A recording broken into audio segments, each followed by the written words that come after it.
Dan pemirsa, di mana hingga menjelang akhir masa kampanye, ini yang menarik adalah Kepulauan Seribu ini masih menjadi primadona bagi semua pasangan calon dalam Pilkada DKI Jakarta 2017. Ya, setelah paslon lainnya tentunya mengunjungi Kepulauan Seribu, kini giliran calon gubernur petahana Basuki Cahayapurnama ini juga menyambangi satu-satunya kabupaten administratif di DKI Jakarta tersebut. Yang menarik juga dari Kepulauan Seribu ini adalah pemilihnya jumlahnya paling sedikit dibanding daerah-daerah lain di Jakarta. Betul. Tapi justru dalam pilkada kali ini justru ini yang paling banyak dikunjungi, Betul. paling banyak disoroti. Semua paslon juga ingin berebutan ke sana. Kenapa begitu ya pertanyaannya? Nah, langsung saja ini kita lihat bagaimana kunjungan dari para calon berikut ini.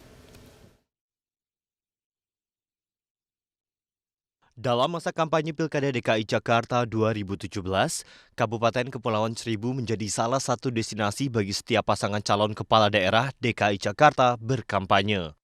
Paslon nomor urut 1 Agus Yudhoyono dan Silviana Murni telah berkampanye di Pulau Tidung pada November 2016 lalu.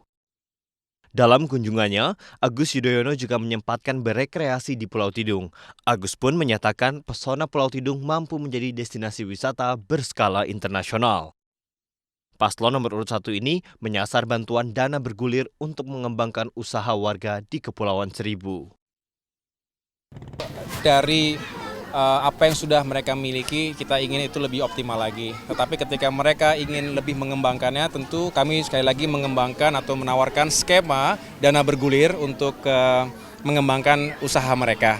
Tentunya yang spesifik untuk meningkatkan kapasitas tangkapan ikan, kemudian juga bahkan untuk distribusinya juga bisa dibantu melalui program-program seperti itu.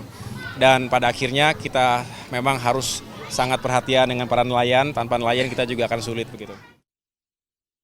Upaya berkampanye di Kabupaten paling utara di DKI Jakarta ini pun juga dimanfaatkan Cawagup DKI Jakarta nomor urut 3 Sandiaga Uno pada 21 Januari lalu.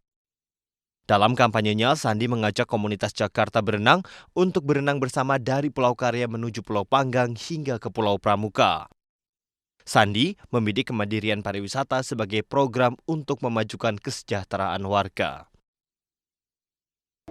Kita punya program pembangunan kepulauan yang berbasis kemandirian dengan pariwisata dan ekoturism dan tentunya bisnis-bisnis atau usaha-usaha yang berkaitan dengan kelautan. Memasuki masa akhir kampanye Senin kemarin, calon gubernur DKI Jakarta nomor urut 2 Basuki Cahayapurnama atau Ahok juga menjadikan Kepulauan Seribu menjadi destinasi berkampanye. Ada 5 pulau yang dikunjungi Ahok beserta tim pemenangan dan relawan. Kedatangan Ahok ke Kepulauan Seribu ini merupakan yang pertama kali sejak dirinya tersangkut kasus penistaan agama dengan lokasi kejadian di wilayah Kepulauan Seribu. Kedatangan Ahok disambut antusias warga yang juga berdialog tentang peningkatan kesejahteraan. Harus ini saya bilang bangun resort yang untuk rakyat silakan, tapi nggak boleh dijual ke orang luar. Terus kita juga pengen mereka usaha, jangan minta kerja melulu. Jadi maunya minta PPSU melulu. Saya bilang kenapa nggak mau budidaya?